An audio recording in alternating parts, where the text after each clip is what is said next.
Hello there and welcome to Daytona Tamworth. It's round 9 of the 2017 Daytona DMAX Inter Heats Championship. Very tight battle at the top. We've got Chris Alcock leading the way with Mike Copping in second, and Bobby Trundley, as a result of his championship third black flag last time out at Clay Pigeon, he drops to third in the standings. The trio split by just 9 points coming to the penultimate round here at Daytona Tamworth. We got the final heat before the grand final. Just ahead we've got Andy Spencer, who dominated the Enduros earlier on today. You've got Bobby Trundley in the hunt for the title. Chris Hackworth. You've got Mike Copping. Further down in the order, you've got the likes of Jordan Taylor. So the final heat before the grand final is underway. So let's get to it. Let battle rage on here at Daytona Tamworth. So we've got the grid forming up for our penultimate grand final this weekend here at Daytona Tamworth. It's round 9 of the 2017 Daytona DMAX Inter Heats Championship. Coming into this round before drop scores, Chris Alcock leads the way ahead of Mike Copping, with Bobby Trundley having been demoted to third place as a result of his third championship black flag last month at Clay Pigeon meant he scored no points. 9 points separate the trio before drop scores.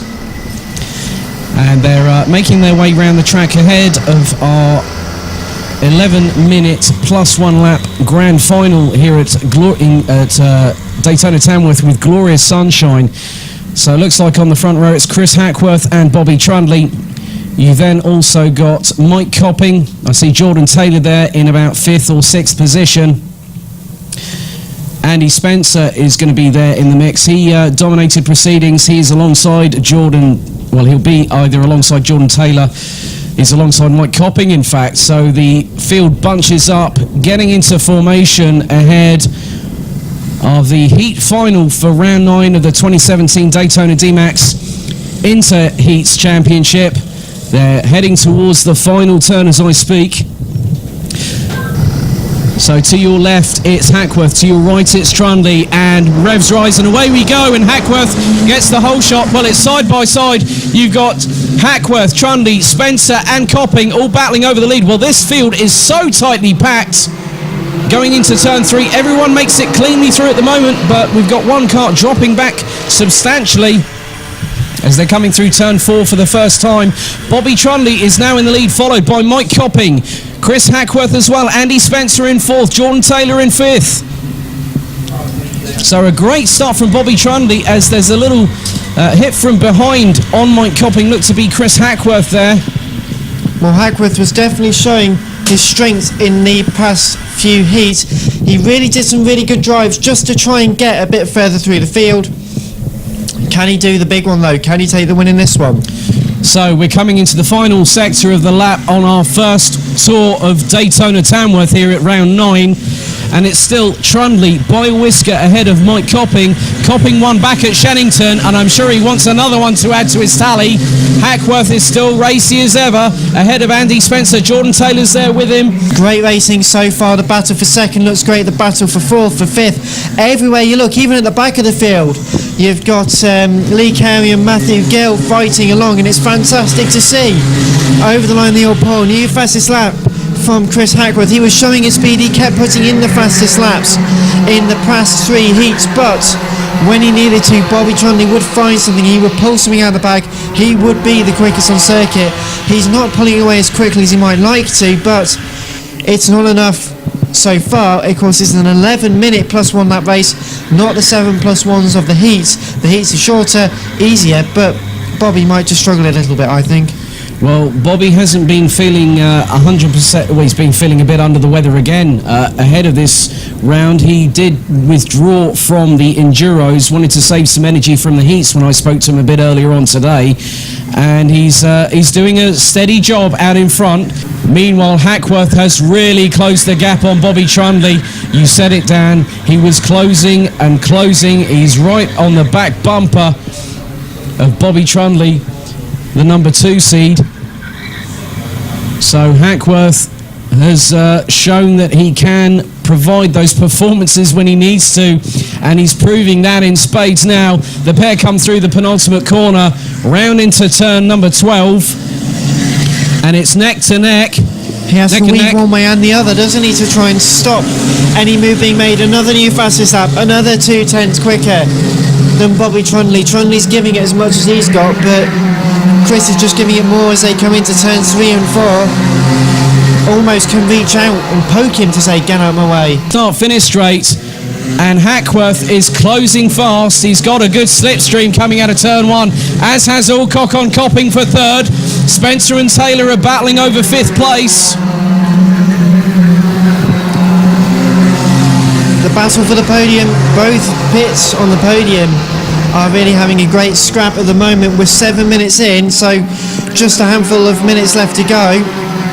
And as we say, heading towards the exit of the club circuit and onto the Indy circuit. Oh, and Alcock's tried to go side by side with Copping going into turn 6. Copping's got the inside line into turn 7. This is allowing Spencer and Taylor to close on them very quickly. It's a 4-way scrap now for 3rd, as Hackworth is still trying to pressurise and hassle Bobby Trundley for the lead of this final. Over the line they come once more, looking over his left shoulder. Bobby Trundley just can't do anything. So Hackworth has to find that opportunity at the right moment to strike. Could it happen very shortly? Not into turn 4.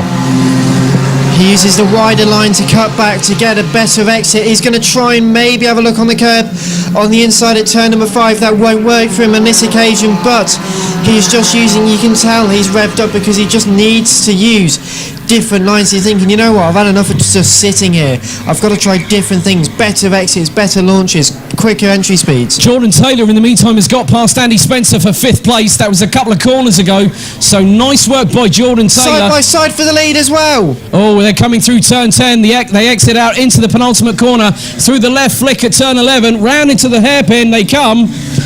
They're going to try and draw side by side on the right hand side. It was. No, Bobby Trundley cuts the gap off before Hackworth even has a chance to respond. Alcock in the meantime is really forcing it with Mike Copping down into turns 2 and 3. Hang on, Copping's dropping back. He's down in 9th. He's classified in 9th. Has he been given a track limits warning? Oh dearie me, Mike Copping, that's not helped his championship hopes at all. So Chris Alcock is now going to be classified as 3rd out on track. Jordan Taylor in 4th, Andy Spencer in 5th. This has really changed the dynamic of this race. And still we have this fantastic battle going on for the lead. It isn't quite as close as it was a lap ago. Heading into the Indy circuit, there is 9 minutes and 14 left in this race, so there's 2 minutes and 1 lap, so about 3 laps. 9 minutes and 14 completed, I think, wasn't it? That's the one. There we go. As the leaders are coming through into turn number 11, Trundley has been holding off Hackworth magnificently. As they come through down the start-finish straight, Hackworth has still got a good run coming out of turn number 1, heading down into turn 2. And yes, Mike Copping is dropping back. He comes over the line, but he is dropping back. So I'll have to go and find out what the penalty's for. But at turn 4, the lead almost changed there. Hackworth almost had it, but it wasn't quite to be.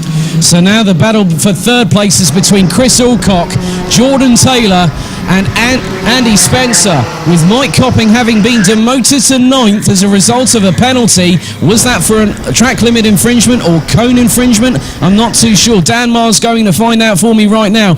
Meanwhile, Dan's just got back.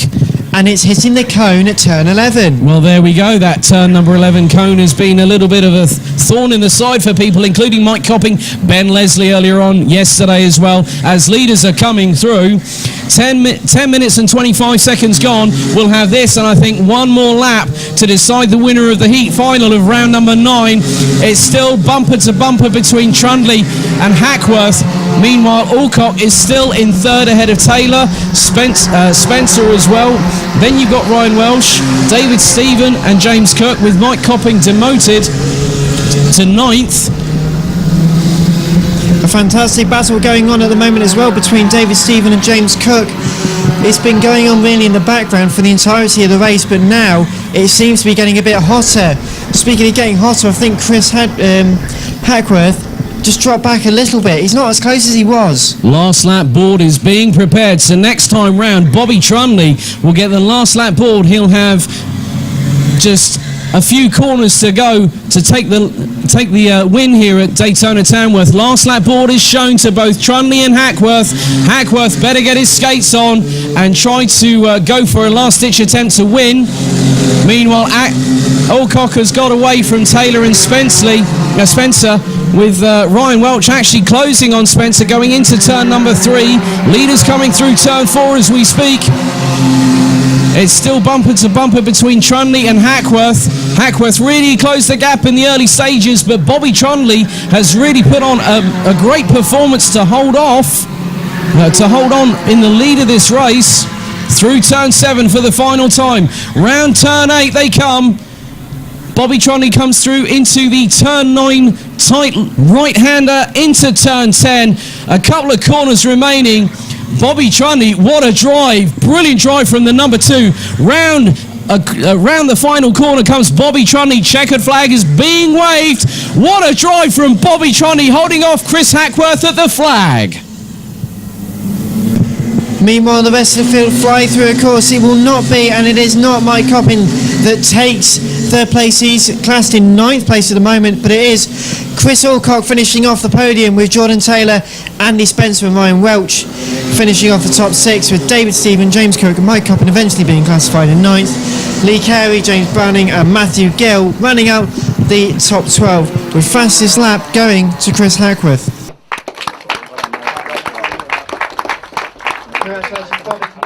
Chris Alcock, very, very fortunate man when Mike Coppin got that 5-second cone penalty.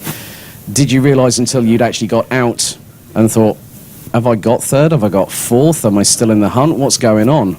I had no idea he'd actually got the penalty. I think it was the cone just here before the last corner. It was wobbling as I went past, didn't it? But you don't know, you can't race assuming. So I had a good crack at him, but he was the better driver on the day. It's unlucky for him that he got the cone penalty, otherwise he had me beat. I mean, I tried. I had one 50-50 move, but I didn't think it was entirely fair, so I gave it back to him. And that was it, that's all I had. It was one hit wonder, otherwise it was just following him through. So it's unlucky for Mike, but I can't not get in another podium. I needed it for the championship. And we go to Milton Keynes in a few weeks' time. You're in the hunt for the title. You got Bobby Trunley, you got Chris Hackworth, I believe, as well as Mike Copping. So things are not settled yet when we leave here from Tamworth, but you're looking forward to a grandstand finale at Milton Keynes? I am. You missed out Jordan Taylor as well. Yes, I can't forget about Jordan Taylor. Sorry, Jordan, wherever he is, unless he's gone already, I don't know. Believe me, I'd prefer it if he wasn't around in the hunt, but I think not just you, Chris, let's be completely honest about that. No, but we're definitely looking forward to the last round. It should be a good finale. It was a great finale last year. Bit of wet weather, mixed things up a little bit. It was a bit interesting in the final. Hopefully more of the same and I can get a podium overall again. That's the aim, but I'm just looking forward to some decent racing as we've had all year with all the usual candidates. All the very best of luck at Milton Keynes. Chris Alcock, ladies and gentlemen. Chris Hackworth, you really put this man under pressure. You were hustling him all the way through from about, I think it was the early 3rd of the race. You sort of like, did you have that thought of, do I go for it? Can I go for it? Is there going to be an opportunity? What were your thoughts going through your mind? Well, I thought I had it, and I say starting to pole on the inside for this turn 1 is never nice, but I thought I had a good run. We were side by side running down to turn 2, but then turn 3, him and Mike managed to sneak up the inside of me. He says a little bit of a nudge, but yeah, fair enough. And then I finally got by Mike, closed up on Bobby, and to be fair to Bobby, he was super late on the brakes. There's not much I could do, but a bit of slipstream up the straight, but there's not much space. I had a little bit of a nibble on one of the corners over there, but you know, it's nothing in it. You know, the times are so close. It's just, you know, what can you do? And one of the, I think one of the most exciting parts of this track is going through into turn 1. You've then got that huge full throttle rundown, even with that bumpy chicane heading in turn 2, then into turn 3, the right-hand sweeper. That's a very demanding test for all drivers, including yourself and Bobby. Yeah, turn 3, I like that because there's a lot of people carry a bit too much speed into there sometimes, clip the inside curb, and it makes them run wide so you can get the inside for the next corner. And I think that's what maybe happened on my start for the final. It's like I was a bit too tight, and that just made me a bit vulnerable into the next corner, but I've enjoyed it. I've only got some, 3 good heats again. I had a win, 2 thirds, I think, and come second in the final. So it's been a good day. Well, good luck at Milton Keynes, Chris. So Chris Hackworth, last but by no means least today. One of the best defensive drives I've seen all season from Bobby Trunley. Bobby, you must have been struggling like crazy when you saw Chris Hackworth behind you. You thought, oh dear. I think you mean but Bobby, there's children probably around, mate. Please. Well, actually, no. That was probably the case at Sandown Park as well. But we'll forget that one. But yeah, you thought, oh dear, and he was on your back bumper, challenging you quite hard. Again for the second round in succession. You've been feeling under the weather, but you still pulled it out of the bag when it counts. yeah, gutted to have sit out and obviously had to retire from the Enduro obviously earlier this morning. But yeah, I mean, I just drove the best I can do and how I feel and all. I mean, I highly doubted that I was not going to finish the race, but I think today was brilliant. Great racing as always with these guys, especially Chris and Mike and all. Both Chris. Oh dear. Oh dear. What have you got to say to that, Mr. Coppin? I'm Baby Mike, so it's fine. Well, but Bobby, all the very best of luck at Milton Keynes in a few weeks' time. Good luck for the final. Let's see if you get that double championship, just like Tomek has done this year. So all the very best of luck. Thank you very much. Well, that concludes the action here at Daytona Tamworth. We've had a fantastic day. Round 9 of the 2017 Inter Heats Championship. It's still all to play for at Milton Keynes in a few weeks' time, Dan. I'm looking forward to a cracker of a finale. Oh yes, it's going to be a fantastic final race meeting. It's been some fantastic racing here throughout all the racing we've had here at Daytona Tamworth. Great circuit, great crowd, great series. You know, some of the championships they've been wound up, they've been won, but there's still some stuff to play for in a few weeks' time. So best of luck to everyone. It's been fantastic and I'm looking forward to it. So don't forget to book your place on the grid in the final at Daytona Milton Keynes in November, where we will conclude the 2017 Daytona DMAX Championship. So if you think you're going to be good enough to take on the likes of Bobby Trunley, Mike Coppin, Chris Alcock, Tomek Zaustovich, Axel Sliecevich, to name but a few, why not check out our website or call this number?